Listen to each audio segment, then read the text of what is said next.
you. I'll take it. No, thank you. Thanks for coming. Thank you for stopping by. Jump in, sure. So, folks, we have Deborah Ann Woll here. Hi, everybody. Daredevil, God of War. Yeah. Holy shit, thank you for coming. We're just getting started here, so let's Managed to snag you before you're super busy this weekend. I know, it's going to be a big day, but it's great. We're going to see you later tonight. Yes. At Tales of Wood Creek. Yes, so we did our first season of Tales from Wood Creek. If you haven't seen it, check out the Dungeon Dudes channel, Tales from Wood Creek. It's this crazy mix of Dungeons and Dragons, escape room, LARPing, immersive theater, basically anything my writing partner Ed and I feel like doing. Incredible. That sounds amazing. So I watched it. It's incredible. Yeah. It's wild. Are we going to see more of that? That's our hope. We're, tonight is maybe a little proof of concept. Please come by tonight. Oh, we're coming. We will be there. 7 o'clock, come on by. Again, Ed and I have been up all night trying to come up with ways, funny things Still working on it. to, put up our sleeves and try and surprise everybody. So we're excited about it. Oh my God. Yeah. Now, you've been on like a bit of a legendary run right now. Second season of Daredevil was phenomenal. Thank you so much. And then we had an announcement right before Gamecon. How convenient. Very Holy convenient. shit. Like, oh my God. We didn't do it on purpose. No, but it's awesome, and it's great to see Laufey become like sort of a parallel storyline to the God of War story. I love that was the tack that they took. This idea that like all the while that you've been playing the 2018 game, Faye has been doing her own journey parallel to that, and the opportunities we have now to like expand the lore, deepen the story that you already know with so much more information.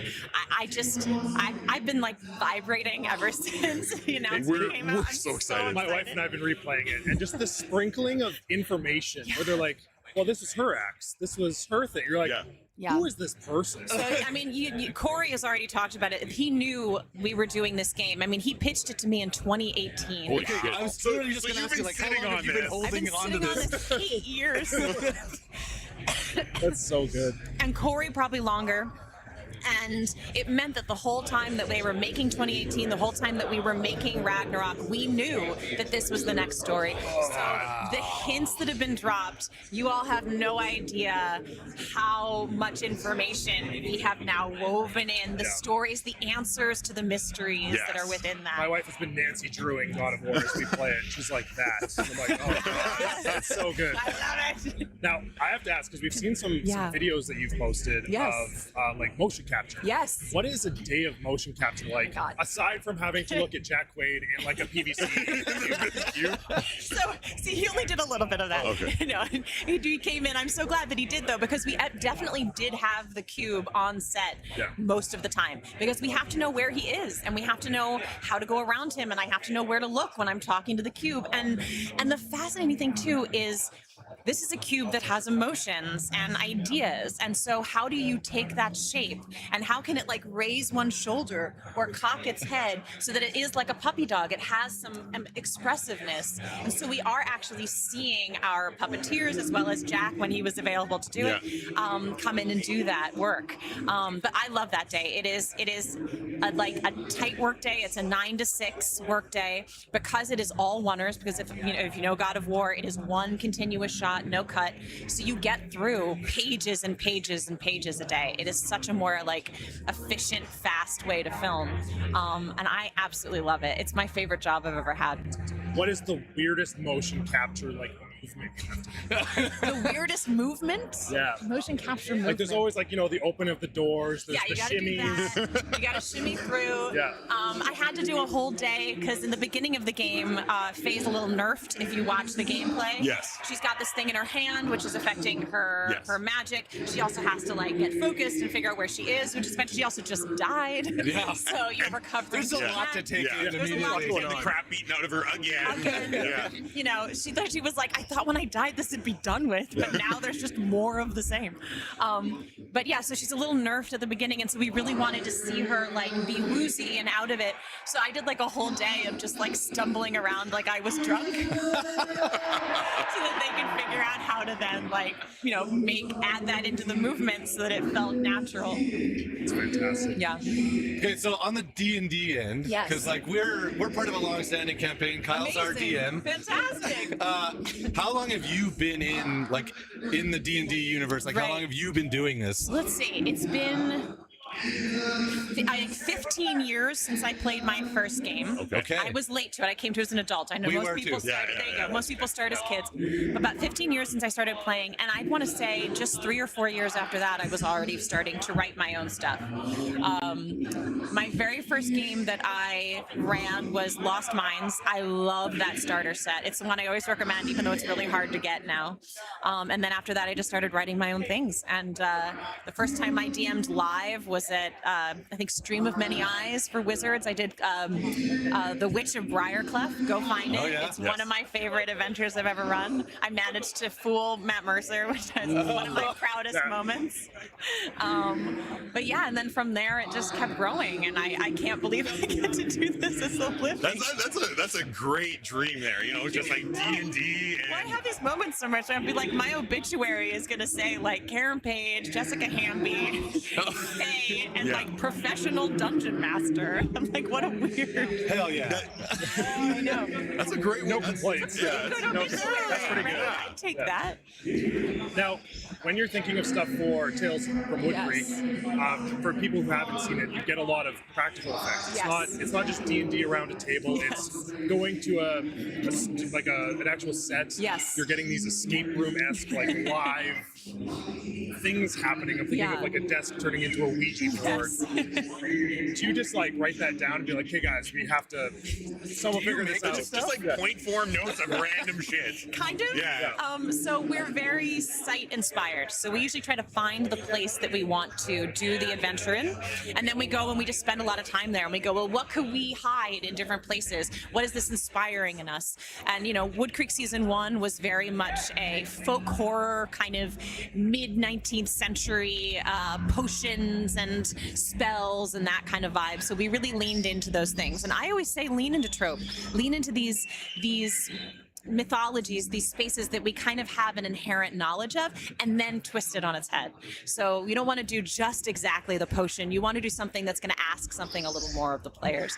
So yeah, we just kind of grow from there. But it is kind of like, wouldn't it be cool? Like, I've always been interested in LARPing. I've never really done it, but I was like, I kind of want to make them LARP. I want to make them life-size minis on a grid and make them walk around like they're on the map. And so we did that in our third adventure, second adventure of the series. We just put carpet tiles down, and I was like, great, these are the grid spaces. That's Wizard's chess. It's Wizard's chess, exactly. But exactly, we know the trope of Wizard's chess. So you go, how do I take that and then, amp it up a little bit? D&D it. Yeah, so we did D&D Wizard's chess. Yes. So as a D&D person, what was it like hopping onto Critical Role for that guest spot?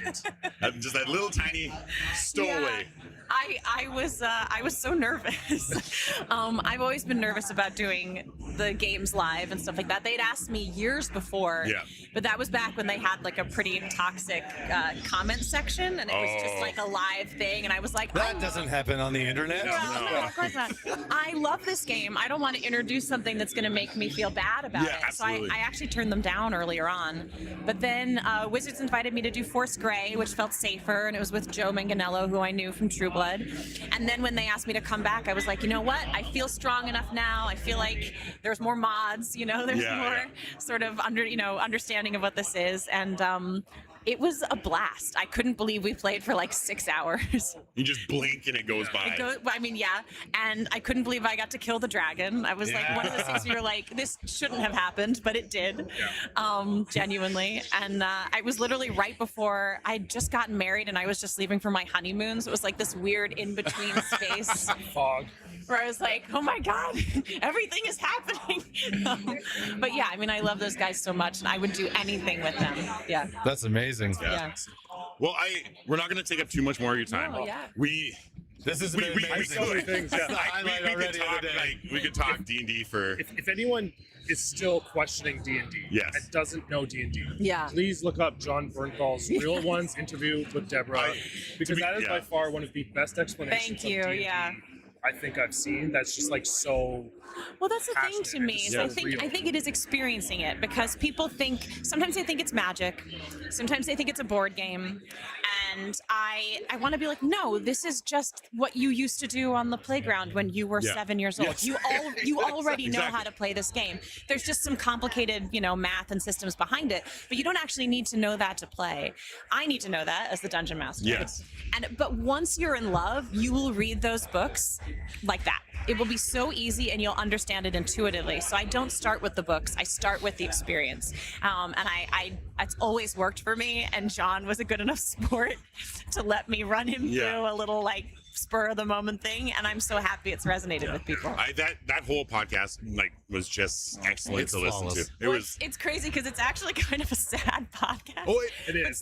But so many people who have only seen that clip are like, I love it. That was so much fun. The rest of it gets a little. Okay, you saw that one bit. That's fine. Yeah. No, I personally just felt when you talked about consistency and being the consistent person and how they don't really get. Yeah. So hard to be the well-oiled wheel. Yeah, it is. It is. Now, one last thing. Obviously, we just got off Daredevil. Yes.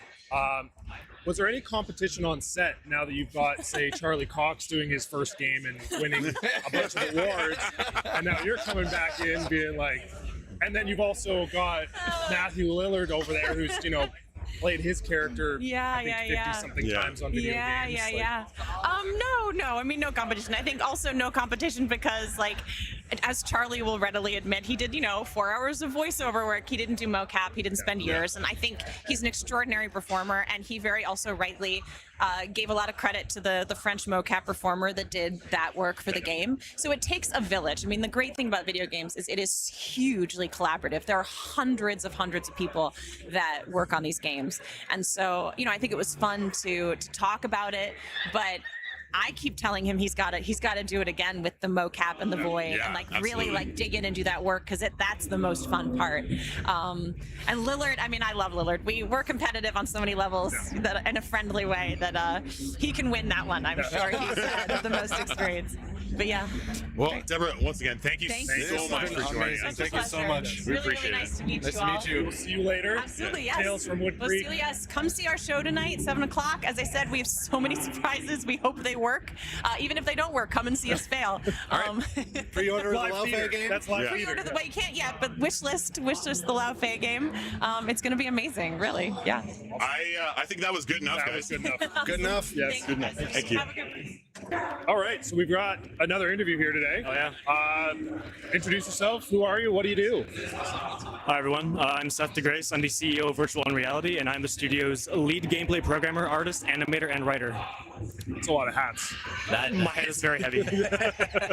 So what game are you guys showing off at Gamecon this year? So we're doing Sunset Suckerpunch. In a nutshell, it is synthwave Devil May Cry with a Doom 2016 style execution mechanic. I like that very specific point at Doom. I really appreciate that. That's the correct one as well. Yeah, those are some buzzwords that hit all the things that we like to play. Oh yeah, I mean the color schemes line up, man. I was looking at there, I was thinking, That's true. Yeah. Now, is this your guys' first year at Gamecon? This is our first year at Gamecon, yeah. Yeah, This is actually our first time in Edmonton at all. Oh, wow. Yeah. Where are you guys from? So I'm based in Toronto. One of my colleagues is based in Vancouver. The other one, Niagara, Canadian side. Oh, cool. And our audio engineer flew in from Scotland. Wow. Yes. That's some serious commitment. Yeah, exactly. Perfect. No, he brought his own, actually. So, of course, as is tradition. Yeah, as you do. Now, how did you guys kind of concept this game? What made you decide that this was the game you guys wanted to make? Okay, so there's two answers to that. One of them is boring, one of them is more fun. Now, the fun one actually requires me to talk a little bit more about the game itself. Okay. So you play as the Rider. He's your helmeted protagonist who has had his voice stolen by a man called the Orchestrator. Okay. And so you wield Katie, who is a talking, transforming motorcycle sword gauntlet. Think Kit from Knight Rider if Kit was a woman and a motorcycle. Wow. So you'll ride as a motorcycle, tear down highway roads, and then you'll wield just a sword and crater enemies into the ground. That is entirely literal. That is our core mechanic. If it has a health bar, you can launch it. Awesome. An explosive, a dumpster, an entire Ford F-150. It's not actually licensed, but anyway. The Grand Theft Auto Ford. Yeah, exactly. Yeah, there you go. E150. Yeah, the Fjord, if you will. Yeah. So boring answer first is that we took stock of the talent that we had in-house. This is a project that made sense for us to do, given the resources we had available and like the timeline that we wanted for it. Okay.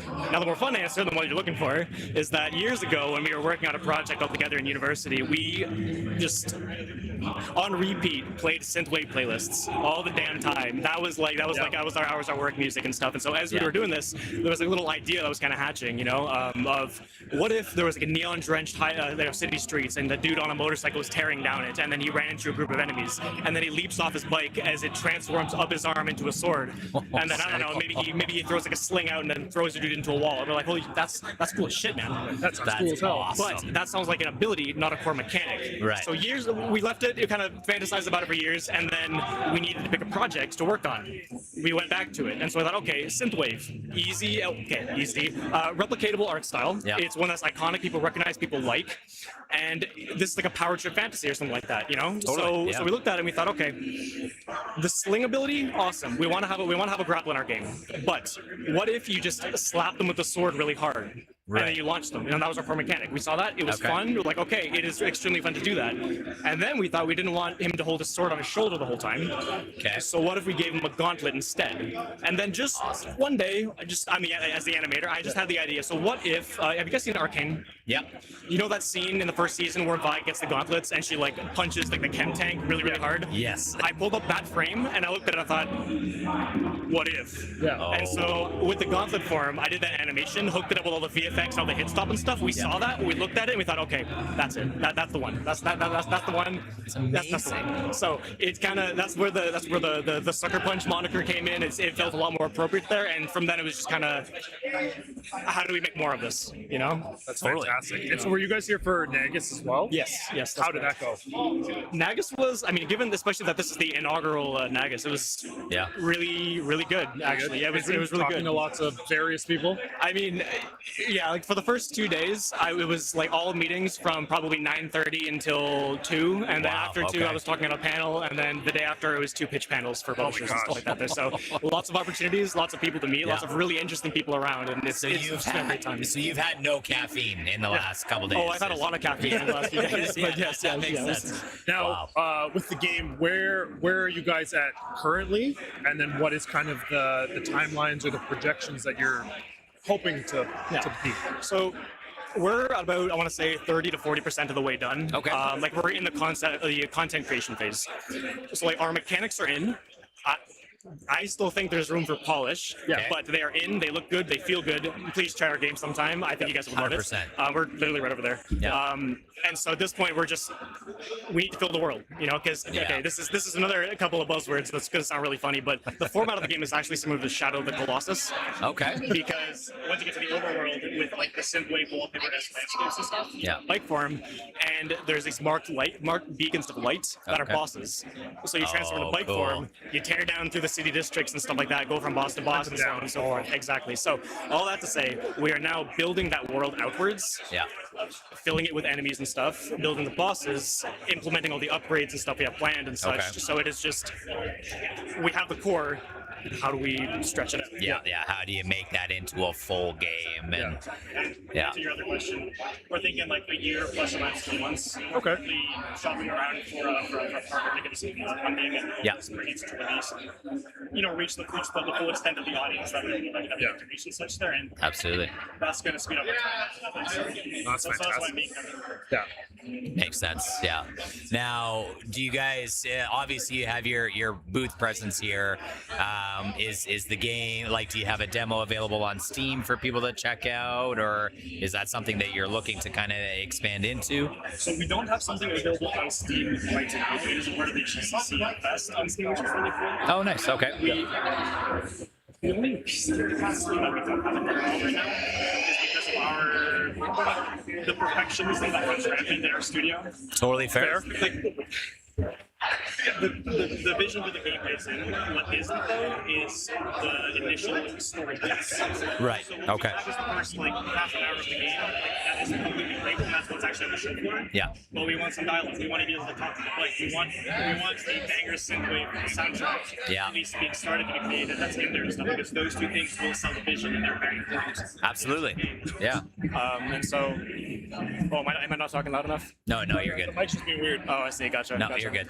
And so those last two things there are the outstanding bits of the game that are really holding us back. But beyond that, it's just we want to be smart about it. Yeah. Like if we're going to put a demo out there and we want to maximize the impact it has in this really saturated market, Right. we got to sync it with other marketing beats and stuff. We got to make sure we release it in tandem with another event, like you say, hey Kyle, with another event just like this, Yeah. And just be smart. Just be smart. So 100%. And honestly, like, as gamers that have no experience in game development, we appreciate that devs have that perfectionism, because it makes sense to us that, like, why would you want to put it out to the world if you guys aren't happy with it, right? And, you got to make sure that you are 100%, ready to go. And then I think based on what you guys are trying to do, I think the response is going to be pretty positive. It sounds like a pretty incredible game, to be honest. I appreciate that. The reception has been really positive. So how has the response been at the booth? Obviously, you've had people coming in and actually getting their hands on it. What's that been like? So I want to say 3 points in which we get like the biggest reactions from people. The first is when we give them the spiel and we say the words talking, transforming, motorcycle, sword, gauntlet. Right. That is when we get a kind of face or like big smiles or like that's a lot of really interesting words type response. Right. If your initial like one sentence description of your game doesn't have those kinds of responses there, well, so we're fortunate that ours does. So that's point one. Point two is when people see I haven't mentioned this yet actually, that execution mechanic that I mentioned, right? Yes. So we've done away entirely with health bars. You cannot just hit things until they die. Okay. You hit things to stun them, and then you can enter bullet time, aim them around, and launch them at Mach 3 like a subsonic projectile. Love and that. You punch them really hard, send them flying, breaking everything along the way, killing all the enemies that they hit and stuff like that. So when people see that, and that clicks in like their first or second attempt, that is the second. Holy crap, the dude. light bulb kind of pops. Exactly. And so if in those first 2 moments they don't have there's no response, that's kind of like how we know this is just not the game for them. And then number 3 is when they make their way out of the tutorial area and the gates out of this facility open and you see this like pink and purple neon landscape with these synthwave suns sitting in the background and like the neon palm trees, and it just looks like what you'd see if you searched up synthwave wallpaper on Google Images. Right. And so those 3 moments are like the big sort of guys, this is crazy type thing, and so is this for me? Yes. Yeah, exactly. Yeah, all the buzzwords are hitting for definitely for this group. That's for sure. Now, this is a question that I ask every dev. It has nothing to do with your studio or your game. All right. What's your favorite game of all time? What, or at least what's that one that like you keep coming back to? All right, you just extended the interview by about 20 minutes. Perfect. I'm in. Sign me up. Okay. Can I give like I want to say my most memorable and my current favorite? Is that a thing I can do? Okay. Yes, absolutely.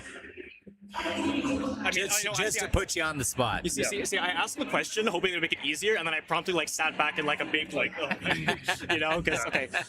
easy one is the current. I love Arc Raiders. That's my current obsession game. I love it. I love sci-fi. I love post-apocalyptic, and so mashing it together with an interesting theme, fantastic. Yeah. I think the Soul series is really big up there for me, just in terms of their world building and stuff there. But I think if I had to absolutely just pick one, Hyper Light Drifter. Oh, that's a good one. Hyper Light Drifter. Yeah. I mean, that's a very good one. Especially if you look into the story of the developer and like the founder of the studio and stuff like that, and then you take a step back and you look at the metaphors presented through the world building and stuff there, and then to his own situation and what was going on during the development. It's beautiful, tragic, and just it's a work of art. So I love it. Yeah. Fantastic. Good. Both good choices. Can I ask you guys about your favorites? Is that something I can do? Yeah. No, absolutely. I've mentioned the game probably a million times on the pod, but Mega Man X is by far my all-time game. I've played it, probably at least a couple hundred times. Oh shit, we can swear, damn it, man.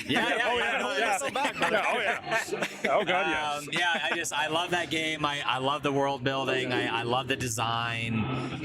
you know, it kind of leans into like the synthwave stuff and like futuristic and metal art colors, guitar riffs. Yeah, like there's just so much about that game that's influenced everything that I enjoy.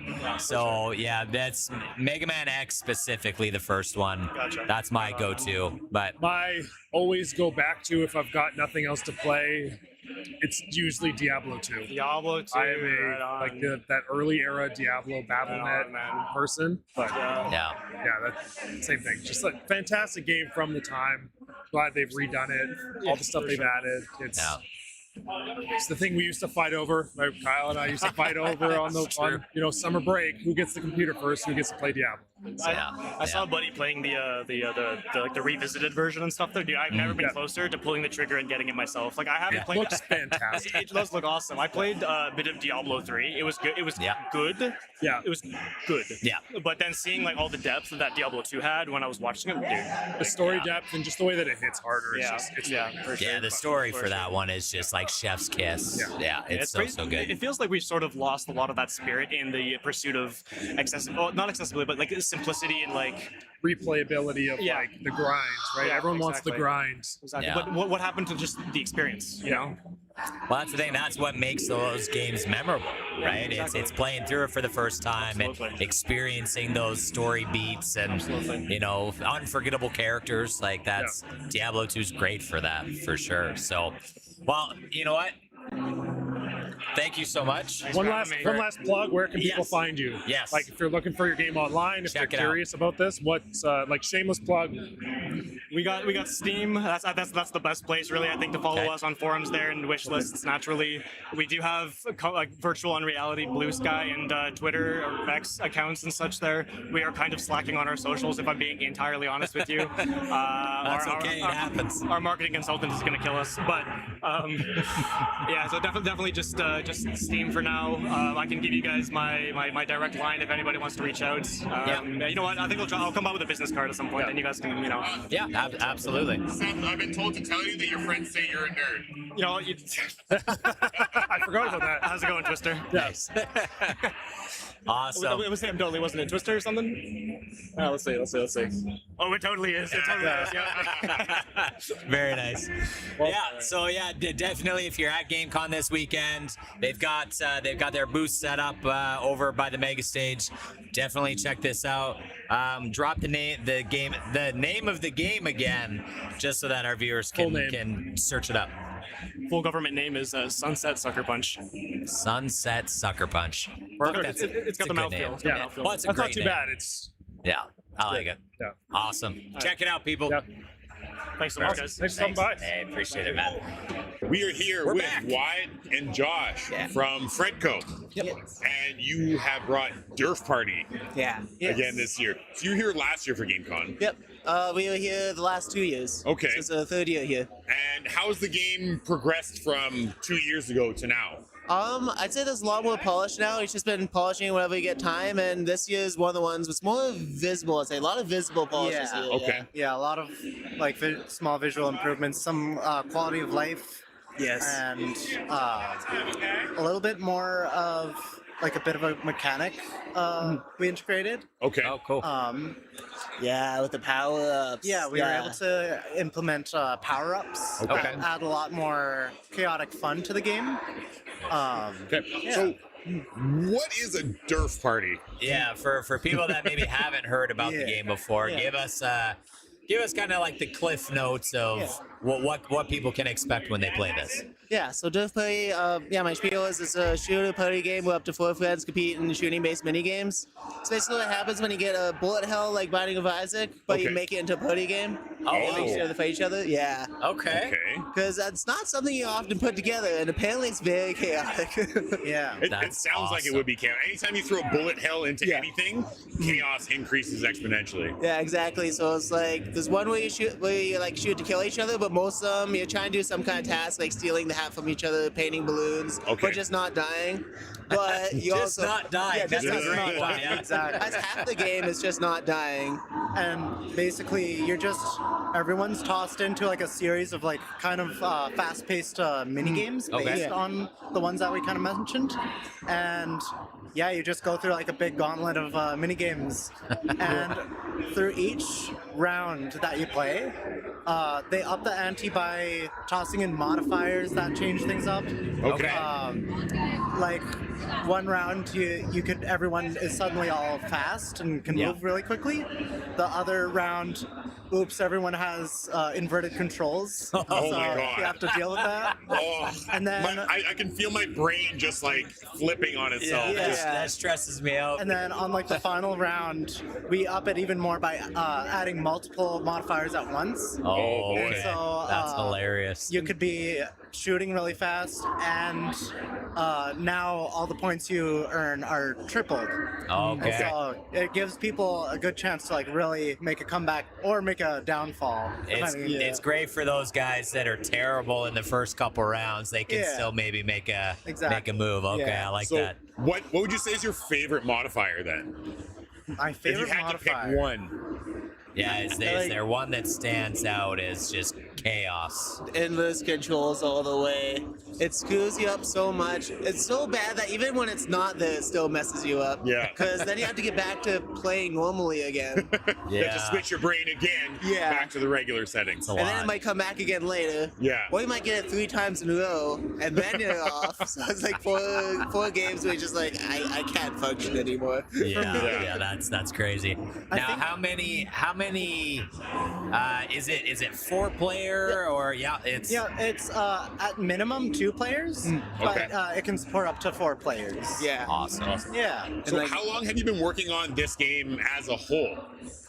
I think the Around, math is 2.5 or 3.5. Like 3.5, Oh, yeah, almost 3.5, like yeah. 4-ish. Yeah, 4-ish. Yeah, somewhere in between, like around there. Okay. Yeah. Now, what was the inspiration? What made you guys kind of sit down and collectively decide? You know what? This is the type of game we want to make. Well, it started back in our post-secondary that we went to. We had a final project where we had to make like a little game. And we were trying to discuss what type of game we wanted. Okay. We all decided that we wanted to make a party game of some sort. And then throughout the course, we did make some small games.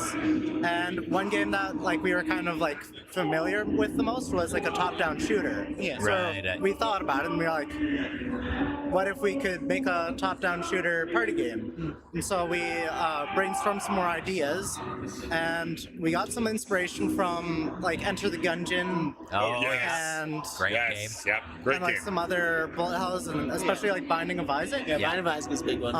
And then we kind of just like went from there, and yeah, I also got like a bit of inspiration from WarioWare in the sense Okay. of like just like Yeah. a gauntlet of mini games that you have to just go through in like a quick succession. Yeah. Right. And yeah, we kind of just formed that all into Derf Party. Yeah. Wow. A lot of it came from just like inside jokes as well, because like the reason why it's called Derf Party is this long convoluted trail of like a fictional character we blamed the issues on was named Fred. Yeah. So it's Okay. like, oh, the code isn't working. I think Fred is eating the code. Is okay. Had a drawing in the back of class and we'd all look at it in unison.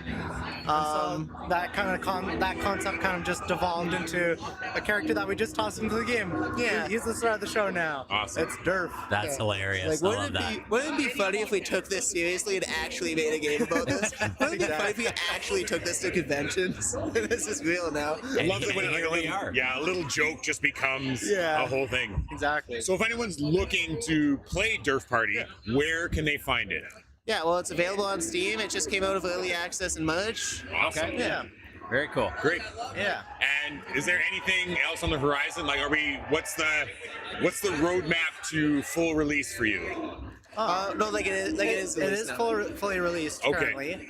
I think for next step in terms of Derf Party, Yeah. I think if anything, having it ported to like a console might be cool. Like onto Switch. Okay. Yeah. And then I think we've been like kind of been brainstorming and like prototyping our next project. Okay. That, like we might move on. We could possibly make like a sequel to Derf Party and like kind of expand it from there on out. Okay. Or just make a entirely different project as a whole. We were kind of brainstorming an idea of some game that would involve Beyblades Okay. But still have like at least some sort of party style, or at the very minimum, make it multiplayer focused. Yeah, like couch co-op kind of vibe. Yeah. Co-op or competitive. As long as you can just play games with your friends and have some laughs, that's the goal. Yeah. That's how this started too. Yeah. So for real. Yeah. Awesome. Josh, Wyatt, thank you so much for coming on today. I hope you guys have a really busy convention with lots of people. Thank you so much. Have a great weekend. Yeah, sure. Thank you guys. Thanks, guys. Yeah. All right. Welcome back. Welcome back. We got another special interview here today. I'm joined by Chris. And Chris, tell us about your game this weekend. I just got to take a little quick peek and kind of listen into your little spiel you were giving to somebody else, but tell us about your game. Totally. So I'm working on what I'm calling a tabletop adjacent solution for world builders and people who like science fiction and just maybe space in general.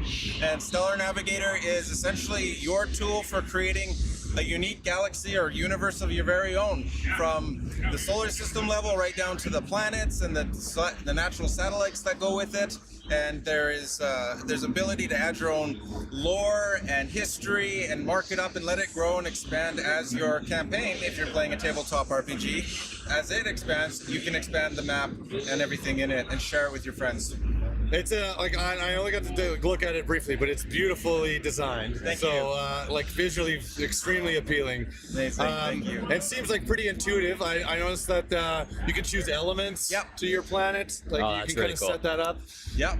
So you can choose from the entire periodic table of elements. So if you love that stuff, it's great for nerds that way. I love it. And then I took it a step further and I said, well, most tabletop game masters love to just create their own unique minerals or crystals or something like that. It's the planet of unobtainium. Unobtainium, yeah. So you can go ahead and create it, and then it looks just like what you might see in a periodic table, and you can put it onto a planet, and then your crew or whatever can go and explore and find that, so they can make their next greatest super weapon or whatever. That's incredible. Yeah. Now, so you talked. Sorry. No, you go. You talked about the tabletop initiative here. So you the other guy there was telling me like you can print this off or you can share this. Yes. You can collab with other people. Absolutely. So tell me how that works. Yeah. Sure, How is that possible? There's a couple of ways that you can share this with the table. You can bring it to the table. Okay. One of the big things for tabletop RPG games is that you'll have a battle map. So it'll be a really nice artwork, and then you'll overlay it with a grid, hex or square, whatever the system works. So you can take images and extract them from the Stellar Navigator and then print them off on like poster board, bring it to the table, and now you've got something physical in front of you. If you have your minis, you can put them on there. The other way you can collaborate is you can import and export the solar system, the whole galaxy as a whole, share it with other creators. They can come in, make edits, and you can merge it all together and just make a super galaxy. Yeah. That's amazing. Wow. This just sounds so like mind-blowing. Now, Space is mind-blowing. That is very true. Now, what was the inspiration for this? Like, what made you sit down and go, you know what? I want to make a super galaxy with friends. How does that come about? So it comes about with being brought up with a lot of science fiction, and I've always loved it as a medium for storytelling. Yeah. And I think it's just such a great safe place to explore difficult concepts and topics. So for me to be able to bring that in and bring it in a visual way that allows people to express themselves, express the things that they have and imagine, because it's what I wanted to do, right? Yeah. I love stellar cartography, I love space, and I wanted a way to just kind of contribute to that in some way. So then I spent my time learning all the different skills that I needed to build Stellar Navigator with, and then I all amalgamated into this project, and now I get to share it with everyone. Our chat just said Darth Vader is getting very excited about this. Oh, wonderful! Yes, that's great. Yeah, it's just true. I feel like Darth Vader's going to maybe take planets away from the galaxy than add them. I don't like this one. It's I'm absurd. We've got some holes in this logic. Yeah, that's cool. Yeah. So yeah, it's been a fun few years of working on it and working with the community. I mean, for me, it's not like tabletop as a whole is a very community-driven type thing. You're working with friends, you're working with other creatives, And so I brought them in. I've got in my community Discord, they come in, they give me ideas, they help me test this thing before it's live. And I just want to be able to increase the ability and the freedom for their creativity to just thrive in the science fiction realm. So where can we find this? Like, where can people go to find this? It's on Steam right now. Okay. It's in early access, but it has the foundational pillars of everything you need as a world builder to just get going. Okay. And over the course of this year, I'll be adding new stuff. Steam Workshop support, so you can share your stuff with a broader audience. Right. But yeah, it's on Steam right now. Perfect. We're part of the Gamescon special and sale and stuff. So right on. check it Okay, out. sweet. awesome. So make sure you wish list or go Wish list, yeah, purchase check it out. on Steam. Now you mentioned early access. Yes. And talking about some things that you want to implement and kind of add over time. Yeah. Can we get some exclusives? Like what are you? What's in the wheelhouse? Yeah. Okay. What would kind of be top list that you really want to add? So top list that I would love to add is a kind of a free fly through of your solar system. So okay. right now it's a cross section. It's very much a diagram and a map in that regard. But I have aspirations of allowing you to just basically see your galaxy, your solar system from any angle, and have it you watch the orbits and how things move around in it. That's just pipe dream stuff, but it is something incredible. I'm working towards. There's a lot of technology I've had to update over the last year and a bit to get to that vision, but once the main roadmap's done, then the sky isn't the limit here. So amazing. That's it. So you can put planets in, you can put moons in. What else can you throw in there that's important to the map? Sure. There's asteroids. There's Yeah. So, Okay. there's asteroids. There's the entire, what I call the life cycle of a star. So from a protostar, which is the start of a solar system, you can go all the way through with the different phases of a star. You can have multiple stars. So if you want to do a binary star system, you can. Oh, wow. Black holes. There's comets. You can throw that in there, and you can also mark it up. So it's very important for me and for other game world builders to be able to add to it, because as you're playing your campaigns, your worlds evolve, your galaxies expand with your players. Of course. And so as you're playing, you bring it to the table and an event happens. Okay, well, let's just go over here quickly, right click, add an event, done. It's now part of the history of that solar system. Okay, because I saw almost like a logbook function. There, exactly. Okay. Yeah, captain's log, session notes, cool. Whatever you want. Yeah. Shout out Captain Kirk. Yeah. Hey, there you go. There we go. That's very cool, because with most of these campaigns, it's such a long game. Yes. Everybody wants to be able to look back and see what the journey has been like. So the fact that you've implemented that is that's amazing. Amazing. I'm continuing to build it. I'm continuing to get feedback and input from the community, and I do my best with every update to include one feature that the community has said, I need this. And I go, okay, let's get that in there. Let's get that in your hands. Yeah. Now, respecting the feedback. Yes. What a novel idea. I love it. What an odd idea. Feedback is the best. I know, right? We just wish people would take more of ours sometimes. Okay, I get you. Yeah. Sometimes this is a we have positive. good ideas, people. Oh, they do. I love my community. They're great. They're patient with me. Good. And they just throw out some fantastic ideas. So I love it. Now, is this a solo dev project, or have you? Yes. Wow. Yeah. Okay. So it started out as just me playing around, and actually I started with trying to build a stable solar system with Newtonian physics, and I said, screw that. That sounds so easy. Let me just whip that up. Yeah. So I said, you know what, that's not working for me. But I went through development. I have a technical background. I also have a background in classical music. So for me, this was just a wonderful project to amalgamate all the skills like artwork, music, sound design, technology, and community and the imagination all into one package that I can then share. So yeah, it's everything is mine. I did all of it. It's a lot of work. Yeah. But Yeah. people love it. I'm so happy that they're finding just use and inspiration from it. Well, I'm just telling everybody, like the artwork alone is like it stands exactly what he's saying. So the artwork alone is very impressive. Thank so you. please check it out. Thank you. Yeah. Yeah. For anybody that wants to come check it out, you are over near the mega stage. Yes, just right at the mega stage, a bunch with other indie developers. Come check us out. We're here all weekend. Come talk to me. Love to hear from you. Awesome. You heard it Chris, here, people. Appreciate it. Thank you so much. Thank you. It's great. Awesome. Thank you. Yeah, awesome. thank you. That's a great. All right. All right. Welcome, guys. Welcome back. Sure. Year 2 Gamecon. Yeah. And Inferius has changed a little since we last talked. I would say so. It's had some upgrades here and there. Can you tell us a little bit about Lucid Rain, how you got to where you are? I mean, and then we'll maybe talk about the big news yesterday. And what is this game? Yeah. Because it looks incredible. It looks scary. The people got to know. I'm out. You know, it's really humbling hearing that, because it didn't get to where it looks right now if not for a lot of the work that we've been putting in since we last saw you guys, right? Yeah. It was around this time. About a full year. I can't remember exactly what I said then, but I do recall in the time that we were in, we were still building out that concept, right? Yeah. The team was kind of like still figuring out its groove.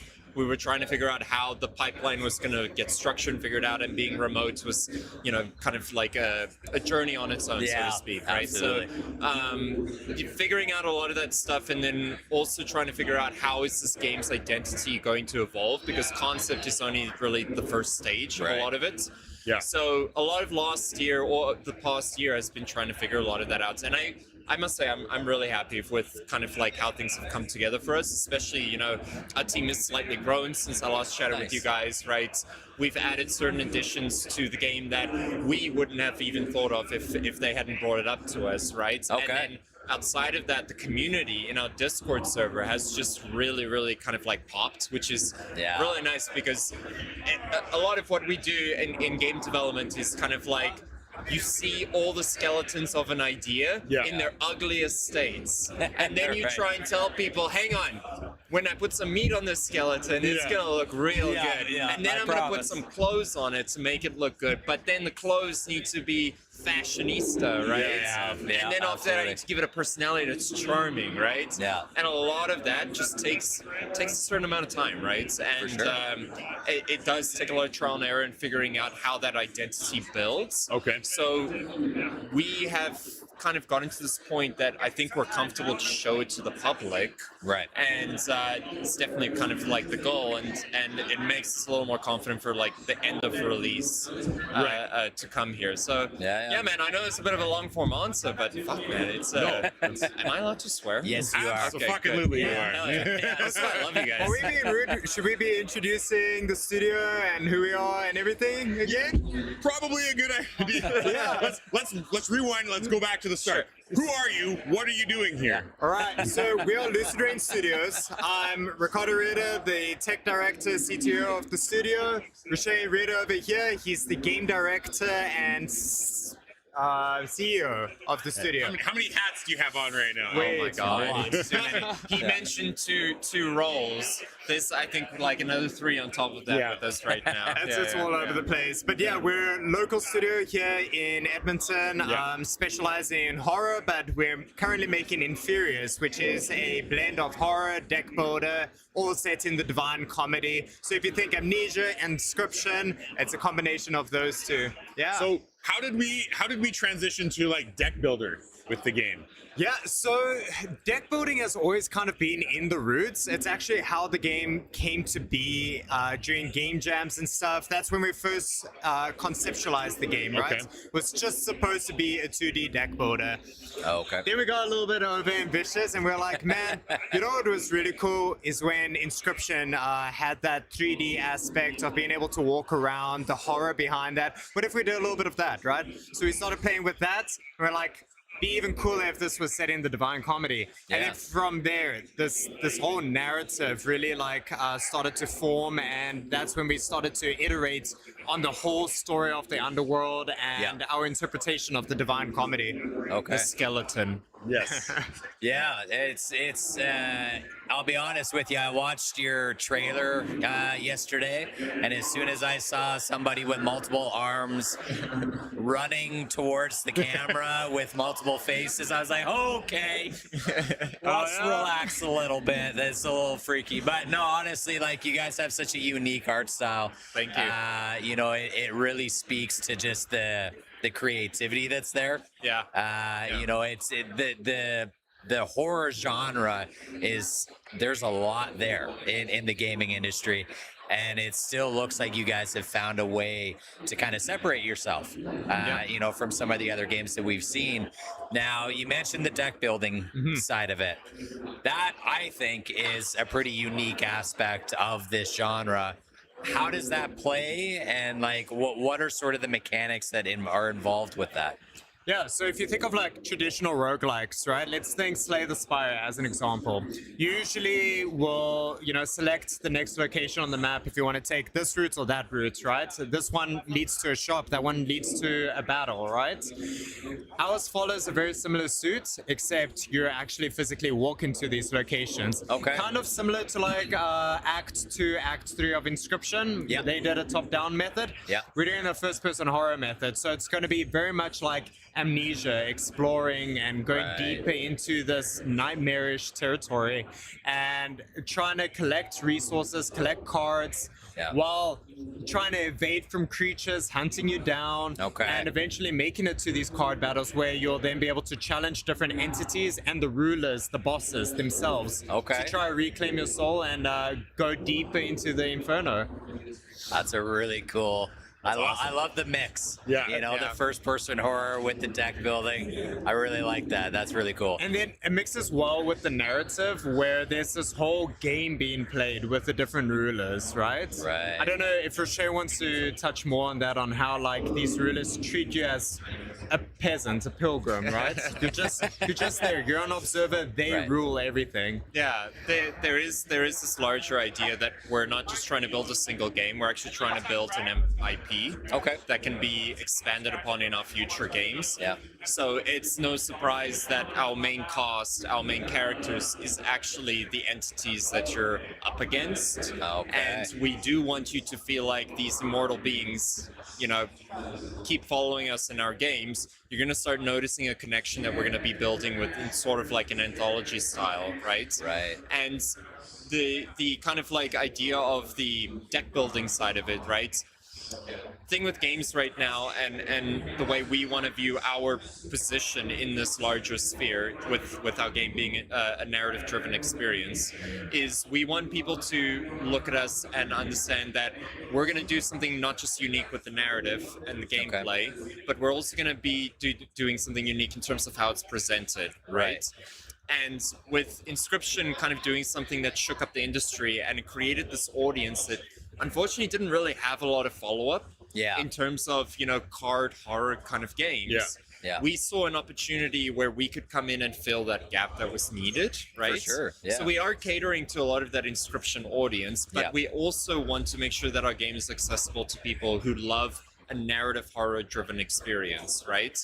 So this idea of building an IP of immortal beings that you're going to start witnessing in multiple different kind of playthroughs and play styles, right, is something that we've been experimenting with on the drawing board for quite some time. But we need to first see how this clicks with our audience first go around, right?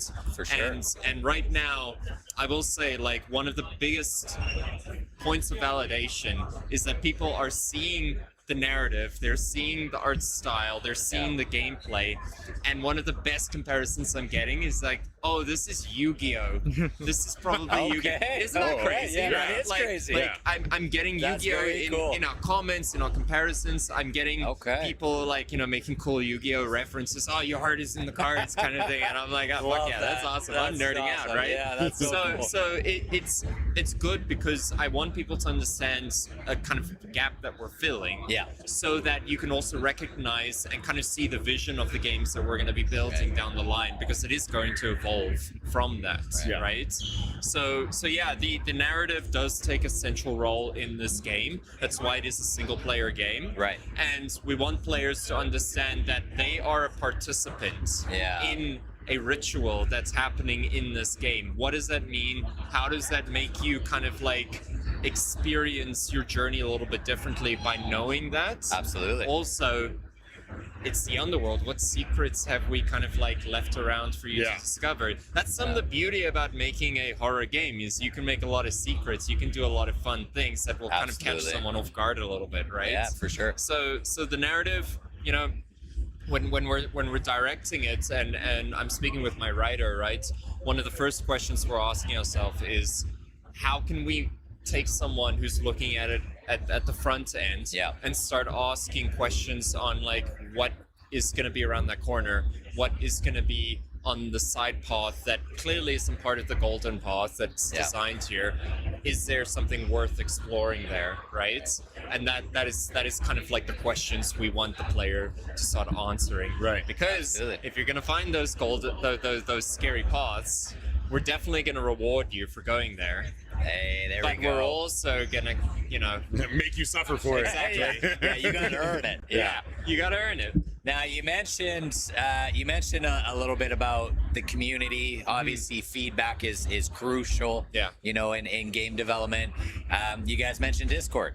Yeah. You know, that's a resource that I love to talk to devs about, because I think while it is very well utilized by a lot of devs, it's not talked about a lot. How has the community within your Discord kind of influenced, you know, development or feedback? Like, you know, is that something that you guys are really kind of paying attention to? And, you know, oh, you know what, that's a good idea. Let's see if we can maybe try and pull that. Of course. I would say like a lot of the discussions, we primarily have discussions with our community through Discord. Okay. And some Discord forums and stuff where people are able to put suggestions. And we also try push for creators on there to like push their coverage of Inferius, and then we can get others to support. Right.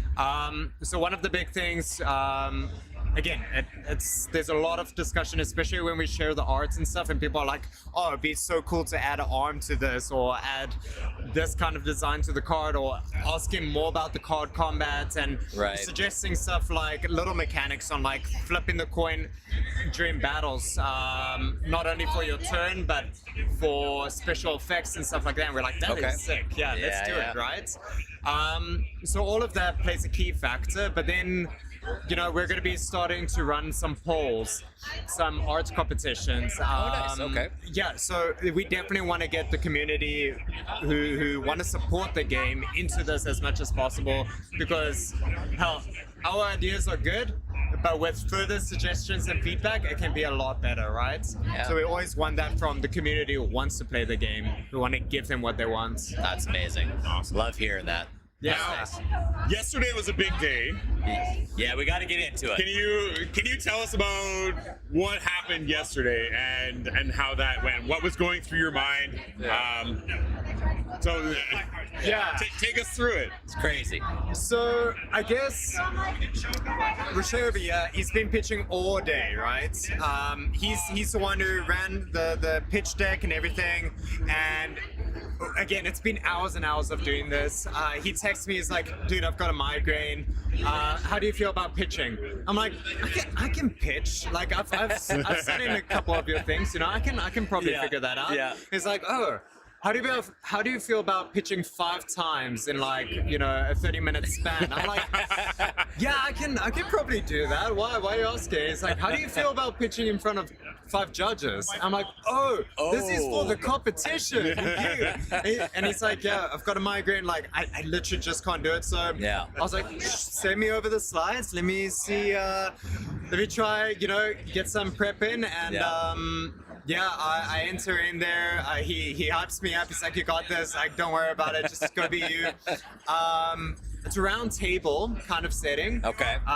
You know, there's each one has a different judge, so you've got like 5 minutes with each judge. I sit down, I set up my laptop, they're like, go, and I'm like trying to switch over to the slide. I'm giving the pitch as best as I can. Yeah. And then like immediately I'm almost at the end and they're like, okay, time's up, next judge. I'm like, oh, okay, nice to meet you. Pack boy. everything up, next table, throw it up, and they're like, yeah, time start. I'm like, oh, okay, you know, so it's like really pack up, go, next person. And so that was kind of, I feel like everybody at that pitch session could feel that time constraint. Yeah, absolutely. And again, just hearing it, you know, thousands of times by now, over the past couple of years, I feel like it's come very, very natural to us, and good repetition.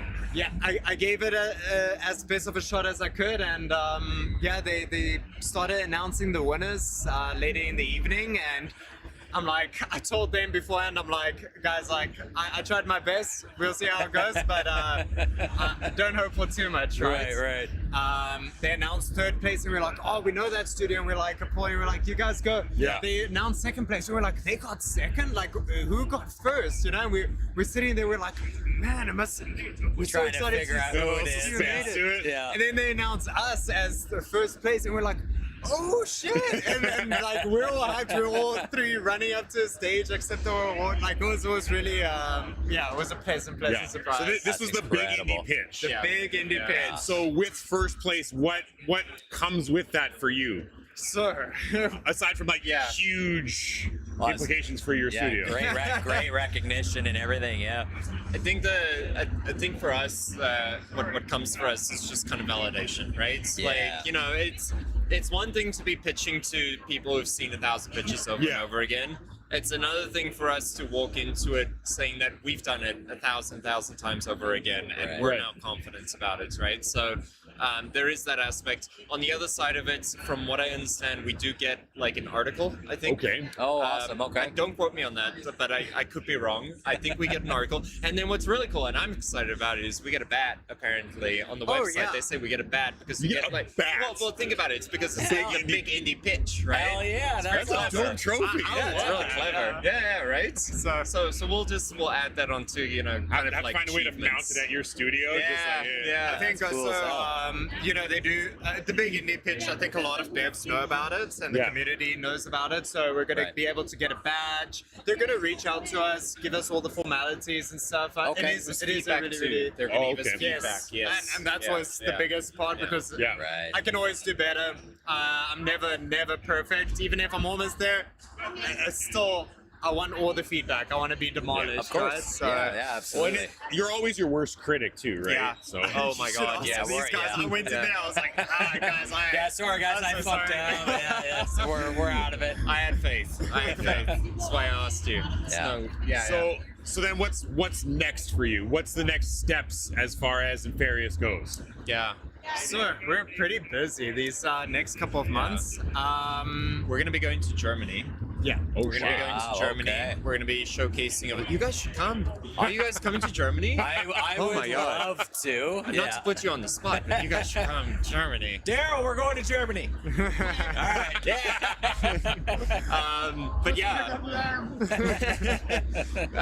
we're gonna be there for Gamescom Germany, which is now considered the biggest gaming expo in the world, right? Yeah. I know last year they tracked over 354,000 people that came through there, and this year they're tracking even more, right? That's amazing. So for us, it's obviously, you know, it's almost tradition at this point that we would go there, right? Kind of like this place. So yeah, we're gonna go there. We're also looking at, we're gonna be in San Francisco, right? At the open source. Yeah, open source. So if anyone's going there in your audience, like definitely come say hi to us. Yeah. But Germany as well, we're looking to expand our reach as much as we can to a large audience. Yeah. And then on top of that, I don't know if you're gonna push for a release date question, so I'm gonna get ahead of it right now, and I'm gonna say next year, So we'll leave it at that. 2027. Okay. 2027. Yeah, you heard it here, people. Yeah, 2027. So hell yeah. So yeah, we've recently got into a point in development where we're pretty confident in our roadmap and our timeline. Okay. Nice. But now we're at a stage where we want to get people's interest. We want to bring more people into our community. Yeah. So it's going to be a lot of this year is still continuing building the game. Yeah. But now continuing building our audience, earning that dollar, earning that wish list, right? Yeah. If this is something that you vibe with and you're kind of like into what we're putting out here, and not just the context of our game, but the context of the studio's lifetime, right? That is something that we really want to communicate to as many people as possible. So that is literally what we're planning. I'm not even joking. We sat yesterday doing a debrief of the whole NAGIS event and experience, and we pretty much talked about how we really want to start focusing more and more. Not that we weren't already. I mean, 7 days a week is not enough. Yeah, exactly. But non-stop. Non-stop. But still kind of harnessing our efforts further, and really just kind of driving our opportunity to be in this industry and earn our place here. Is kind of like, you guys know this being in the podcast space, right? Like, For sure. There is a certain part where you have to earn your position here, and you only get that by really, really grinding and working as hard as you can, right? Without not at the expense of your team. Right? No, it's a delicate balance, it's a right? Delicate balance, and that's something we don't do this for the monetary enjoyment. Yeah. What monetary enjoyment? Exactly. We do this because we love it and we're passionate about it, and I feel like that's the same for you guys. It's the passion, the creativity, and building something together. Exactly. That's what keeps you coming back 7 days a week. Yeah, 100%. Still not enough days. No, there really is. There's never enough time. No. So if people are looking to support Inferius, where can they find you? Do the full shameless plug of all the things. All right, here we go. Shameless plug. Here we go. Drop it. So, first thing I'll say is we want a direct line to you. Before I'm even gonna ask you to take an interest in our game in wish listing, I'm gonna say come to our Discord.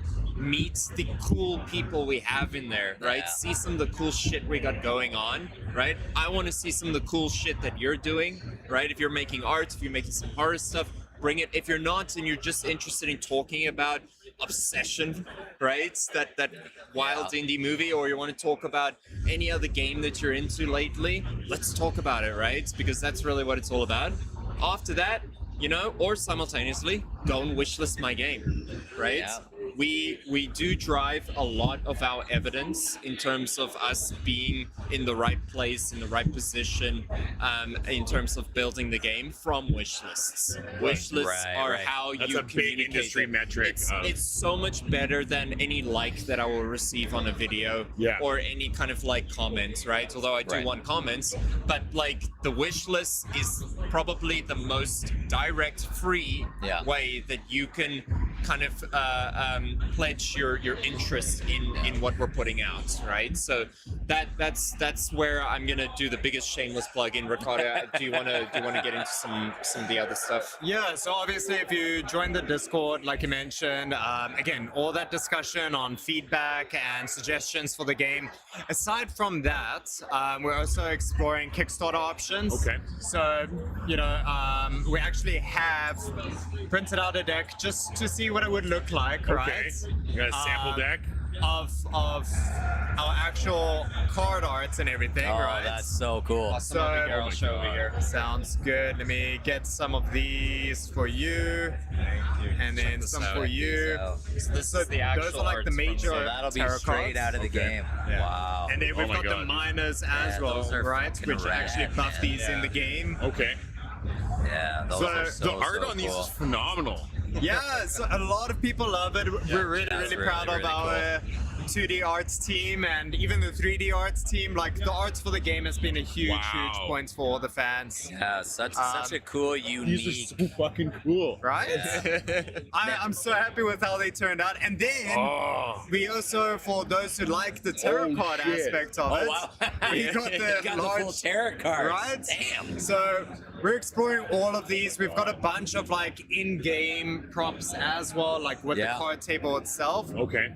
Again, very, very big Inscription fan, and when they did the physical bundle of like, oh, here's the little bell you collect, totally. here's the teeth you collect, here's the cards you can actually play against people. Man. We're like, yeah, we want to do that, right? And absolutely. We've had so many people request it, so we're like, let's experiment, let's see. There is a kind of like a really cool little ambitious thing Ricardo and I have been cooking up where this game could work as a TCG type of game on its own. 100%. Yeah. And really. if we get enough interest out of it from our audience, we do look into kind of building this that like this game can be played offline, right? That's so cool. At a table, whatever the case is. I mean, I'll be honest with you. If this was a tabletop game, we'd play the shit out of it. Like that would be such a cool way to get people together in the same room. Yeah. You know, and like the artwork and the designs that you guys do just speaks to itself. Like it just immediately pulls you in. Yeah. So very cool ideas. Awesome. I like all of that. Awesome. That's really cool. No, I'm glad you guys are vibing with it. Thank you guys so much for coming on today. It's amazing to see your progress and how things have changed and shifted. I'm so happy that you guys are starting to get the recognition that I honestly think you deserve because you're putting like your whole ass into this game. And you guys are doing cool shit. Thank you. You know, Thank you. at the end of the day. So well, we're only here because we're supported by fellas like you guys, right? So thank you. And again, like we can't thank our team enough either. Like we really thrive on giving them as much freedom as possible. We're like, hey, people like the creepy weird shit you're doing. Keep doing that. Lean into do more creepy weird shit. Exactly. We get requests for more fingers in some of these creatures than anything. So it's like, all right, got a finger fetish. Let's do it. Yeah, whatever we need, I guess. Yeah, that's very cool. So yeah, people, Lucid Rain Studios, Inferius, check it out. Wishlist it. Wishlist Discord. That's the big thing. And yeah, thank you guys so much for coming by. Thanks, fellas. Have a great rest of your con. Hope you're busy as hell. Yeah, hell yeah. We'll stop by every so often, see what you guys are cooking up, and if you're ever keen, you know where to find us. Come try the demo. Hell yeah. All right. Awesome. Thanks, fellas. Thanks a lot, guys. Cheers. Cheers. All right, we're back. Hello. David, welcome back. Thank you for having me back.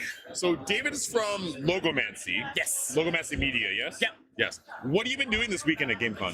We're back with our auctions. Same thing we did last year, just a little bit bigger, a little bit cooler this year around. So we're doing some games, we're doing some cool stuff. We did the Cosmere RPG yesterday. The charity stream there.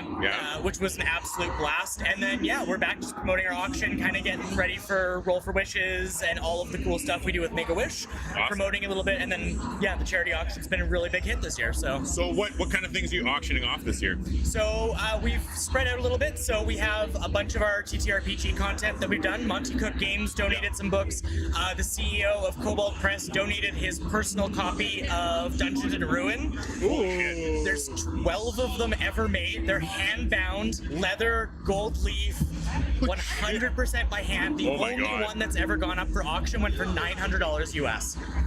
Oh, wow. Yeah, so you're saying there's a chance you could get some There's really like an special actual collector's item like here a bit of a discount maybe. And the other one, well, I mean, it more than a discount because nobody's ever been able to get one realistically. Like it's so rare. And then we have another book from them that's there's only 200 of them printed. They donated as well. His personal copy again.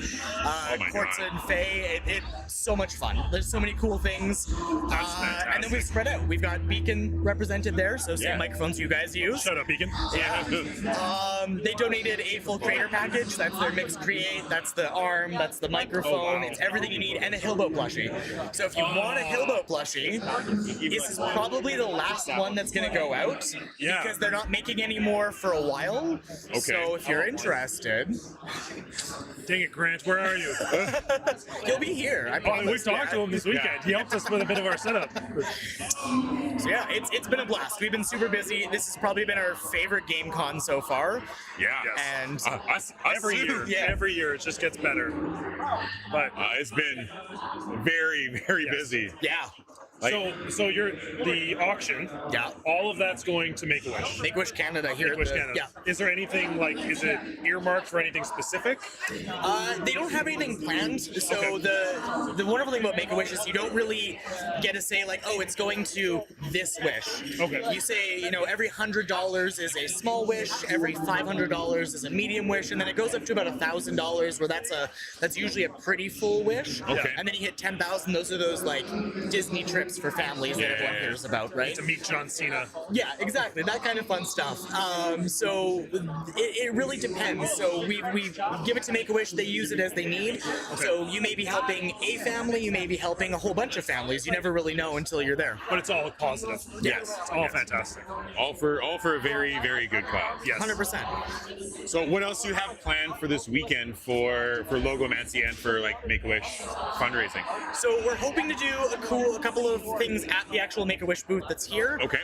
They've got a couple of ideas they've pitched, but it's been, as you know, pretty chaotic this weekend. We've added some new items to the auction, and we're possibly going to be talking to the folks from Wily Nights. That's Ginny D, that's Dice Cream Sandwich, that's the Dungeon Dudes, because they're all here doing their stuff. So they donated some items. Just right now, it's why I was a little late to you guys. I feel like that's a reasonable excuse. I think that's a reasonable excuse. You didn't want to just bring them with you? I tried. I was like, hey, why don't... But they're doing some games, so we're seeing what fits. The nice thing about this is it's pretty fluid. We get an opportunity to see what works with the creators that we work with. So, for example, if you guys wanted to do something with Make-A-Wish, it would depend on how you wanted that engagement to work. We can always find a way to fit you in, make the system work for you. We do a lot of cool stuff. We're also promoting a lot of the events we do. So on top of the charity auction that we're doing here, we're promoting Roll for Wishes. Takes place every October. So that's the big TTRPG arm of the fundraising. Okay. But Logomancy Media is really excited because we get to officially say we run the ambassador program. So the jersey I'm wearing, we've fully taken over managing that for Make-A-Wish International. Wow. So not just the Canadian arm, but anyone internationally who's a content creator and says, hey, I want to rep Make-A-Wish. Wow. We're the support arm for that. So we're talking to a lot of really cool creators while we're here saying like, hey, you don't have to do TTRPG stuff. You don't even have to be a video gaming person. Right. If you're a fashion influencer and you really want to do, well, let's find something that fits with you. Right. We're doing a lot of that promotion while we're here as well. Amazing. Wow. So if anyone is like online watching right now and they want to find out more about it, what's the best direction to point them to? We're revamping a website. I would normally say there's the ambassador website. It's a bit of a mess right now, just because we're doing a whole bunch of really cool changes to the program. Okay. So I would say actually reach out to us directly. Okay. So you can reach out to myself and James, logomancy.ca. Just send in a request through there saying, hey, I want to know more about the ambassador program, and we're more than happy to kind of connect and engage. We're moving away from a blanket, everyone falls into these categories, to a much more of a tailored experience for each individual creator. Right. Well, that makes it easier for people to get involved, right? Yeah, exactly. So feeling like they don't have to fit a mold to... Yeah. And that's one of the pieces of feedback we actually received last year is we had a lot of people like, oh, that's really cool. I don't fit into one of the 6 boxes. Yeah. So I don't know if I can work. And we're like, well, hold on. We would love for you to make it happen for everyone. So. Awesome. So any more shameless self-plugs you want to do before... We are starting a new in-person D&D series. Oh. Yeah, so this is, you guys actually get, I guess, the scoop on this, because I haven't even announced this on our own socials yet. Oh, shit. So it's too far away. Yeah. We do a lot of online stuff, which is cool, because we can bring people all over the world together. But we have a lot of Calgary area creatives who are like, I would love to do something in person. So we're doing our first in-person long-format campaign.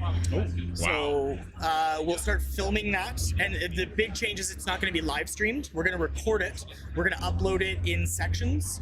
And so everything will be broken up I don't want to say Dimension 20 style because I hate making a direct comparison like that, but I'll say Dimension 20 style of we'll shoot a bunch of episodes, we'll upload them in series, be able to do them. But yeah, that's going to be our first in-person. There's a couple of cool connections we've made here that are going to do some neat stuff for us. We're excited, but it'll be cool. So if you guys, for example, wanted to come on and cycle in, it'd be really easy for us to do an in-person game, sit you down at the table, play some D&D with any one of the four of you. I wouldn't have Daryl would like to rage. I'm just going to say this right off the bat. Daryl would like to rage. Okay, perfect. And no, you wouldn't. I'm running it all, so you can. I'll have you at my table anytime. Yeah. That's so dope. All right, well, David, thank you so much for coming on today. I hope you guys raise a buttload of money. Obviously for a good cause. I'm glad you're making good connections with the community here. Yeah. One thing I've found is everyone's really nice and just is really psyched to be here. This is the most friendly Gamescom I've been to. Not to say any of them haven't been friendly, but it feels like somebody just dialed that up a little bit this year. So I'm stoked to be here. I'm excited to meet everyone that's been here, and I'm excited to be back this year with you guys. Heck yeah. Well, we appreciate you coming back because it's always a good time. Yeah, 100%. Awesome. Perfect. Hope you have yourself a great rest of your weekend. I will. Welcome to the show. Hi. Well, thank you. Who are you and why are you here? Yeah, we're from Lucky 7, an indie studio, relatively new. We're here to showcase Rogue Party. We got a booth just over there. Yeah, we're students from the University of Alberta. We are sponsored by Edmonton Screens to come here to showcase at GCC. We're very, very grateful to be here. Fantastic. That's awesome. We already answered my first question. So the game is called Rogue Party. So tell us about the game. What is this game about? What do you do? What's the style? Oh, okay. So maybe if you're familiar with like Jackbox or Slay the Spire, it's going to be a little bit similar. Essentially, it's a co-op roguelike party game. You build like your deck. Everybody gets to choose their own character. Each character has like a set of like their own cards, and essentially you communicate with your friends to try to build the best strategies to get through like all the waves and reach the end. Yeah. Fantastic. Yeah, that's awesome. That's like next level. So it's friend co-op, not friend versus friend. No, well, but you can kill each other. There's friendly fire. How can I sabotage Kyle? Exactly. That's what party games are all about, right? Yeah. Yes. That's my favorite thing. Yes. Perfect. Okay, so there's two different play styles then? Like you have the different modes, or is that like? Oh, three different characters. So each character has their own role and they have their own play style. Oh, okay. Yeah, I think maybe in the future we'd consider like a few different kind of game modes, but right now we just have like the standard, what we would call like the story mode. Perfect. So, Okay. yeah. All right. Very cool. So how long has this game been in development? How long have you guys been working on this? Since January, I want to say. So it's very fresh, very new. Yeah. And you already have like something to showcase already here. That's impressive. That's a quick turnaround. Well, yeah, I mean, we're a team of five students. We met together in a course at the U of A in game development, and so yeah, that definitely helped accelerate the process a bit, right? Like 5 of us hands-on on the project, and there's like the deadlines for the course too. So one of the big ones was like having a demo ready for GCC, like final exams. Yeah, pretty much. But yeah, no, great Is your motivator. professor here grading you for this, or? No, nothing like that. That's fantastic. I mean, we've talked to people from U of A from the new game dev courses. Has that faculty like expanded more? Has it gotten bigger?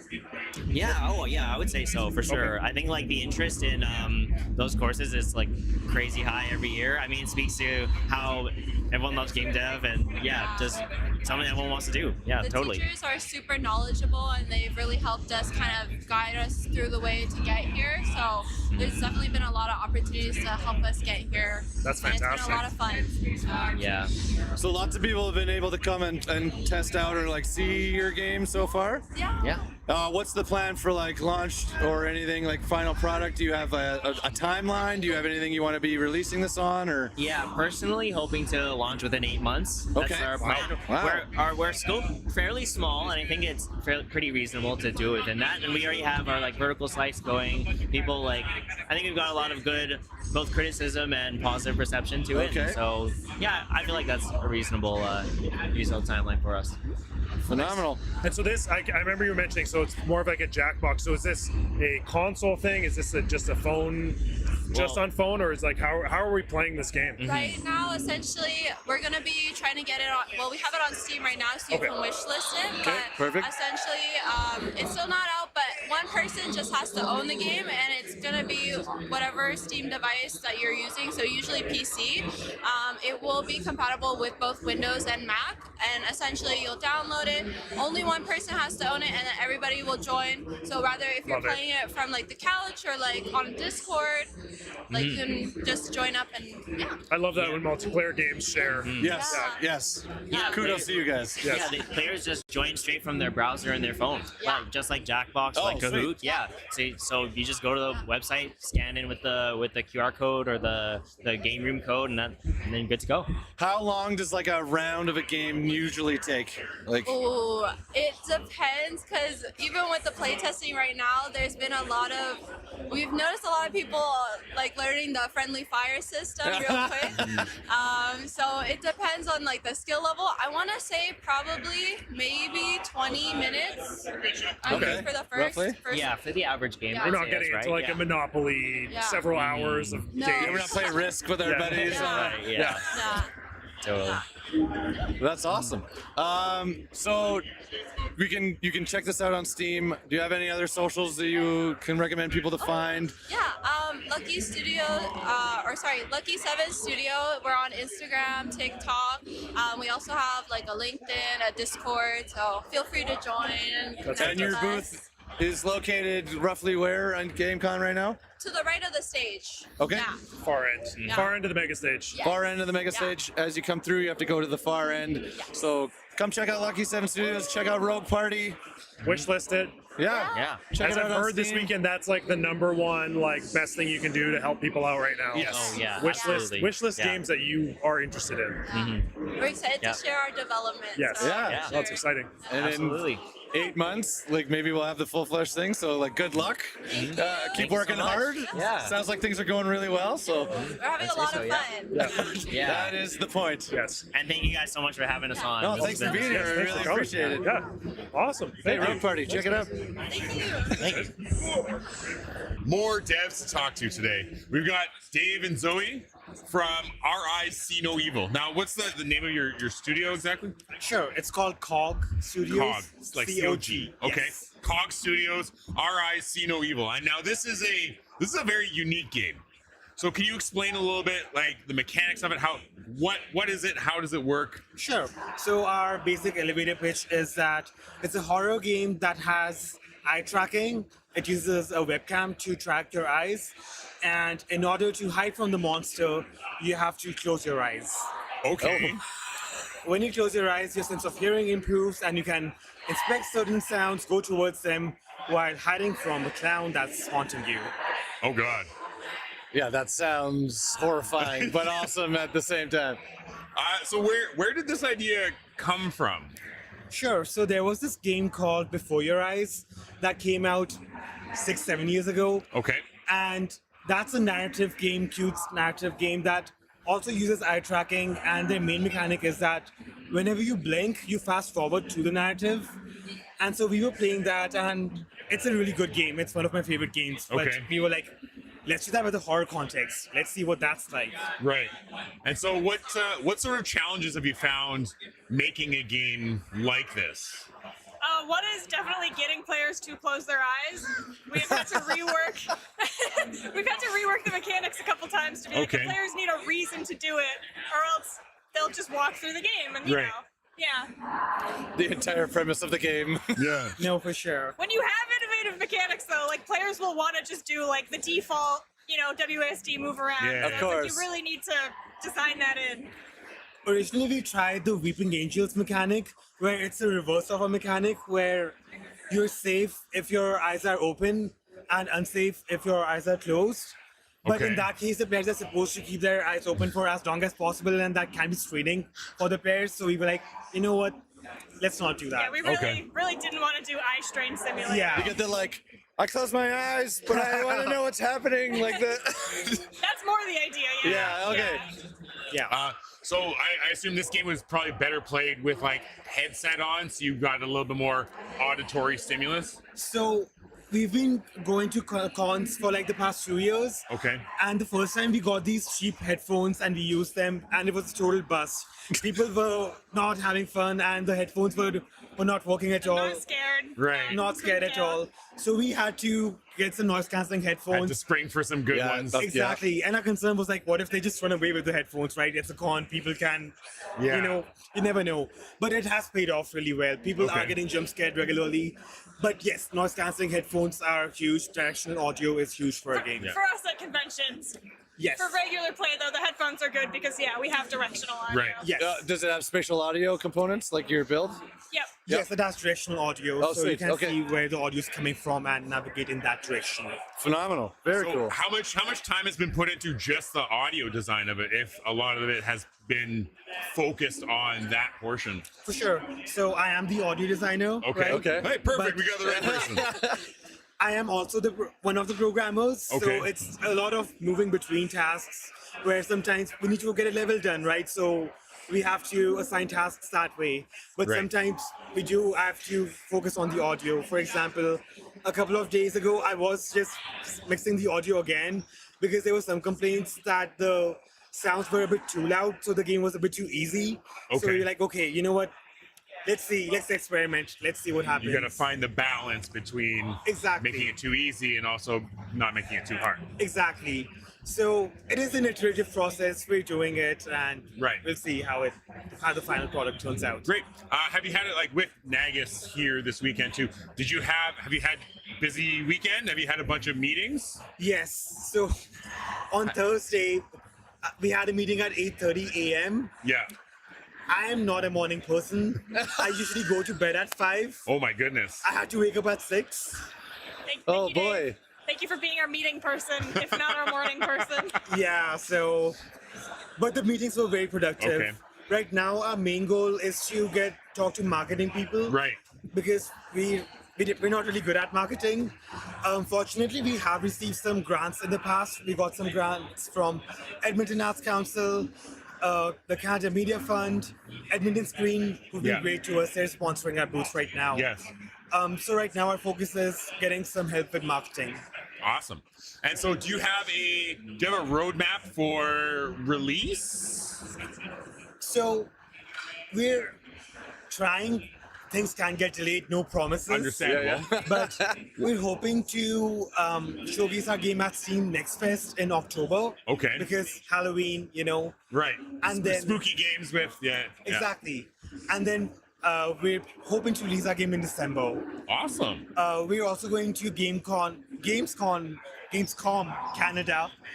No, that's where we are right Germany. No, we're at Gamecon We're Canada. Gamecon Canada. We're going to Gamescom Germany. Oh, sweet. So you're going to Germany as well. Yes. Wow.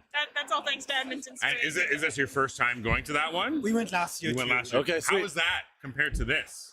Very overwhelming. Yeah. There were a lot of people. Huge venue, ton of people. Yeah. We had to booth for like 6 days for like 10 hours. Wow. That is a long haul. convention. Yeah. And we also had meetings there, right, with Meet to Right. Match. Yep. Right. But the halls were pretty spaced out. So sometimes I would have a meeting, then rush to our booth, then have a meeting. And sometimes I would literally get lost because the Right. crowds were huge, right? So So you got your steps in that day for sure. 100%. But this time we're definitely more prepared to do that. And hopefully it will be less overwhelming than last year. Awesome. So if people are looking to find you, yes, where How do they do let's so? go with the full shameless self-plug. Where can they find you? How can they support you best? So our Steam page is available. Just look up Our Eyes See No Evil, and maybe we can plug in our link. Yeah. We also have a Discord server for our community. Okay. If you're interested in playtesting, getting betas, you can join our Discord server. We also have an Instagram server. Not an Instagram account where we post stuff. No, it's Cog Studios Inc. Yes. Cog And, Studios Inc. Our website is cogstudios.ca. Awesome. Perfect. Yeah.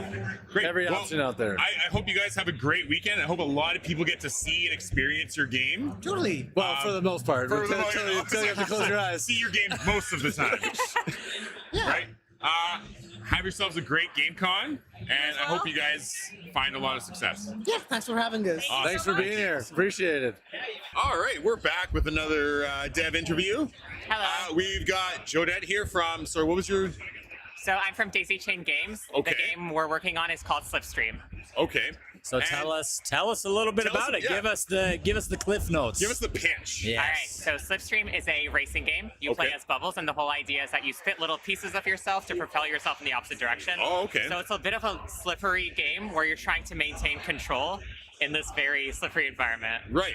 Oh, interesting. Okay. And so how many people are working on this game with you? So we are 4 people in total, Wow. myself and 3 others. Okay. And we've been working on the game for over about a year and a half now. Okay. We started Nice. development in February last year. Okay. And we're approaching release very soon. Wow. So a lot of Nice. exciting things That's have been a happening. very quick turnaround. Yeah. Amazing. Now, this sounds like a pretty unique game. I like the concept. What was the inspiration for this? Like, what kind of, I guess, took you down the path to be like, this is the game we want to make? Yeah, so we started working on the game in the Global Game Jam last year. So if you don't know what a game jam is, it's like a 48-hour sort of thing where you just make a game. And the theme for it was Bubble. And so we were trying to think of different ways to like incorporate bubbles in a new kind of game. Yeah. Right. And a lot of us like racing games, so we were like, why not make a racing game? There we go. Right. A specific racing game that I really like is Sonic Riders, and the reason I like it is because you're managing this resource while you're playing the game. Right. And so it's like you're making a decision all the time about whether this resource is something you need to use or not. Yeah. And so we kind of adapted that to this kind of bubble game because every time you shoot, you get smaller. Right, So- okay. And then that also turned into a catch-up mechanic because when you shoot and you drop a bubble behind you, the people behind you can also eat the bubbles and then They can grow pick again. it back up. Wow. Smart. Yeah, That's a cool mechanic. Kirby Air Ride was another inspiration for us, especially like that kind of one-button control kind of game. Yeah. So the thing that we wanted to go for is a game that's very simple to pick up, Yeah. but that has a very high skill ceiling. Right. And we Okay. found that when people play the game often, they get better at it really quickly. And that's something that we're glad to see. Easily accessible, but hard to master, Exactly. right? Yeah. It's a delicate balance to find, but I appreciate games that are built like that. It's tough, but it's fun. And It's so definitely a much bit fun. more like strategy into it too than just like hold button and go. Yes. Press B to go. Exactly. Yeah. So have you had a lot of interviews this weekend with I would say like pitches, but like have you had a lot of meetings this weekend with different stakeholders in the gaming community? We've had a couple. Okay. There were some that were very productive. I think that the main thing we're looking for is being able to like get support for localization. Right. Because it's a very simple game. There's not very much like text in the game. Right. So if we were able to like localize the game and send it out to different markets, that would be very beneficial for us. Absolutely. But the main thing that we're looking for is for people who love the game and want to play it and want to play it with each other, because we just want to reach people and connect them with each other. That's amazing. Now, with a game like this, you said that you guys are kind of building towards release. Yeah. In the near future here. Is this the first time that you're at a convention showing it to the public? And I guess a two-parter. And how's the feedback been? It sounds like a very fun game. So we were actually at GCC last year as well. Okay. So we've been like at conventions as much as we can. It's just good to have like a thing to showcase, and it's also good to be able to talk with the rest of the game development community here. So we try our best to show our game off as much as we can. Perfect. What was the other part of the question? Oh, I was just curious how the feedback has been with players. Yeah. Yes, people have been loving the game. Good. It's been very helpful though, because we've been getting a lot of like watching people play the game has been very much helpful for us to be able to determine what would be good to change, what would be good to balance. Right. If there's anything that's too overpowered or players are being frustrated by a specific thing, if there's a track that's too hard or something. Yeah. Right. It's been very nice, but we've been having a lot of very lovely feedback from people. Oh, good. Awesome. Which is, I'm sure, great for this kind of thing. You just Yeah. get lots and lots of eyes on your game. And it's just fun to talk to gamers. I mean, I play games. Yeah. People like playing games. It's why we do a podcast. You know, we love being able to talk about this kind of stuff, and it's cool to be in a space where everybody's kind of into the same stuff that you are. Yeah. You know, so it's I mean, it's been very busy today. I guess as you build towards release, are there any sort of, I guess, kind of metrics or features or anything else that you maybe want to add to the game, or what's kind of the thought there? So initially we wanted to have like a number of tracks threshold. I think for us it's around 8. Okay. We wanted to make sure that each track feels unique, and we are able to capture all of the different unique aspects of this kind of bubble game. Okay. So all the tracks are like different bodies of water. We have one that takes place like in a swimming pool, one that's in the river, one that's on like pots where you jump between like different like broths that are being made. That's cool. And we have a lot of ideas. We wanted to limit our scope a little bit, right? But we're trying to implement as many of them as we can. The other thing that we more recently started to work on was cosmetics. Okay. So we wanted to make sure that players were able to customize their appearance as well. So you have a lot of hats and masks that you can put on, and you can change your color. You can do whatever you want. We have sound effects that, like whenever you shoot a bubble, you have a different sound effect. Nice. And just having that player expression, because the game is very much about skill expression. Yeah. So Right. being able to customize your appearance as well just adds an extra layer to that. So I think those are the two main things we're trying to hit. Okay. And it's a racing game, so like you can expect all the basic features of a racing game, like Right. time trials, like single player, online multiplayer with your friends, like a Grand Prix mode. And we're just wanting to make sure that everything's polished before we release it. Amazing. That's so, awesome. To do a quick shameless self-plug, where can people find all the information and anything to do with your studio and your game? All right, so the studio's name is Daisy Chain Games. You can find info about our studio at daisychaingames.ca. Very simple. You can also find us on YouTube. We post YouTube shorts every week, just covering a different aspect of the game. We're also on Instagram. We're on Blue Sky. You can join our Discord server, which is linked in our website. Perfect. And finally, our Slipstream Steam page. Go and try out our demo and wishlist the game, please. It would be very helpful. Yes, please wishlist. A lot of these devs, they need wish lists. So go check it out. And thank you so much for stopping by. It's very lovely telling us all about your game. Yeah, awesome. That's amazing. Thank you. We are winding down day 2 of Gamecon. We're getting a bit of time, a little bit of downtime before Tales from Wood Creek. Hell of a day. Oh my god. Hell of a day. I'm still riding the Hyatt, sitting beside Deborah Ann Woll. Yeah. Amazing. Oh my god. Literally nicest human ever. Like that was honestly, awesome. that was like one of the coolest interviews, one of the nicest people, super down to earth, and just I'm so glad we got to talk a little bit about God of War. Yes. Like, that was so awesome. I had so many questions I know, that I want to ask. I just want to show her photos and be like, what about this? What about this? What about this? It sounds like she's like super in tune with whatever's going on story-wise, that she is involved in the creative a little bit. So Santa Monica, they've all been so good. Like you can't, incredible. You can't debate it. Good. I'm so stoked. So the cosplay competition finished. There was so many good ones. Wow. It's fantastic. Wow. Like the final thing on the stage there, that was remarkable. Like there's so many good cosplays. Like people up there, like the stuff that they created this year, phenomenal. Like wicked stuff. So I'm cooked. I'm cooked here. It was so busy. So many studios we talked to, and everyone's excited to be here and just chat. Which is Everyone's having a great time too. We haven't talked to anyone who's like, oh man, like my game broke, my display sucks. Like lots of smiles. Everyone is This is extremely gonna be the excited. best Saturday Gamecon ever had, like because there was no fire alarm, there was no There's no blowout issues, there's no drama. No, this is the best Saturday of Gamecon ever. Yeah. As far as we can tell, there was no drama. As far as we can tell. I saw Josh sprint past at one point, and I was like, uh-oh. Maybe a fire or two. Yeah. We'll see. Sure, in the background, there's always something, but it was great. Yeah.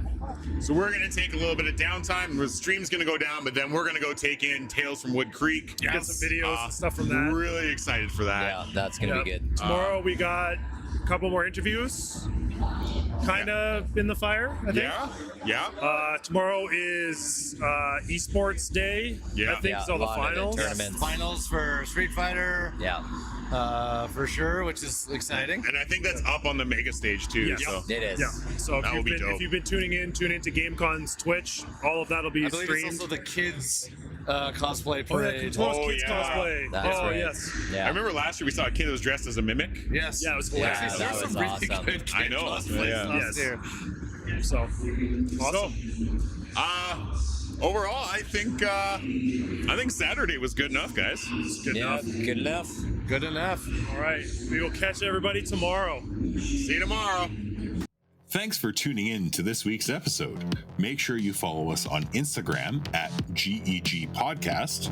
Check out our website, goodenoughgaming.com, and write us an email about anything from our episodes or something you would like us to discuss in the future. You can also now join us on Discord on the Good Enough Gaming Discord server.